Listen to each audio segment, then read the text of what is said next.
થોડા દિવસ પહેલા જ્યારે સુરેન્દ્રનગરમાં વિડીયો આપણે જોયા, હાથી ને ઘોડા ને લઈને પોલીસ વાળા જે મોટું ખેતરમાં ધાડું દેખાતું હતું, પછી આપણે એમ થયું કે આ તો હદ થઈ. નહીં, એના કરતાંય વધારે ખરાબ પરિસ્થિતિ દેવભૂમિ દ્વારકા જિલ્લામાં જોવા મળી. આપણે એના કરતાંય વધારે ખરાબ. પેલા ખેડૂતોના ખેતરના જે ડેલા હતા, દરવાજા હતા, એના ઘણથી તાળા તૂટ્યા. અને તાળા તોડનારા કોણ? તમે વિચાર કરો કે ક્યાં પહેલાના સમયમાં એવું હતું, હજી એ છે કે તાળા તૂટે તો આપણે પોલીસમાં ફરિયાદ કરવા જાય કે ભાઈ અમારે તાળા તૂટ્યા. પણ એ વિડીયોમાં તમે જોયું, પોલીસ ખુદ તાળા તોડી રહી હતી.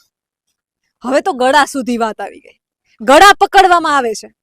દેવભૂમિ દ્વારકા જિલ્લાનો એ વાયરલ વિડીયો આપ સૌએ જોયો છે. એ લાલુકા ગામ, ખંભાળિયા તાલુકાનું એ લાલુકા ગામ કે જ્યાં ખેડૂતની પોતાની માલિકીની જમીનમાં ખેડૂતનું ગળું પકડવામાં આવ્યું. તમે વિચાર તો કરો, ખેડૂતનું ગળું પકડવામાં આવ્યું. અને એ સાબાસ બાહોશ પોલીસને, ખંભાળિયાની એ બાહોશ પોલીસને પણ 100 તોપોની સલામી આપવી જોઈએ. કેમ કે તમારામાંથી કોઈ ખેડૂતના દીકરા નતા, તમારી પેઢીમાં કોઈ ખેડૂત નથી. એ પોલીસને શરમ નથી આવતી? એને એવો ગુનો શું કર્યો તો તમારે ગળા પકડવા પડ્યા? એની પોતાની માલિકીની જમીન હતી, એ વિરોધ કરતા હતા. કેમ એમને હક નથી વિરોધ કરવાનો? કે અવાજ ઉઠાવવાનો ગુજરાતની જનતાને, ભારતની જનતાને અવાજ ઉઠાવવાનો હક નથી?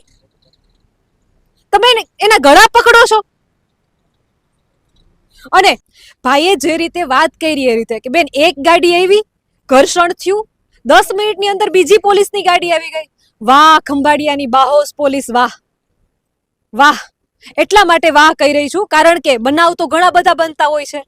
નાની દીકરીઓના રેપ થતા હોય છે, ત્યારે તો પોલીસની ગાડી 10 મિનિટમાં નથી પહોંચતી. એવા કેટલાય અઘટિત ઘટનાઓ બને છે કે જ્યારે પોલીસની જરૂર હોય છે ત્યારે તો તમે 10 મિનિટમાં હાજર નથી થતા. કલેક્ટર કચેરીએ આવેદનપત્ર આપવા જઈએ વીજ લાઈન મુદ્દે સુરેન્દ્રનગરમાં જોયું, ત્યારે સુરેન્દ્રનગરની બાહોશ પોલીસ જે છે એ કંપનીઓને છાવરવા માટે આવી ગઈ. મીડિયાને કલેક્ટર કચેરીની અંદર વિડિયા બનાવવા દેવામાં આવ્યા નહીં.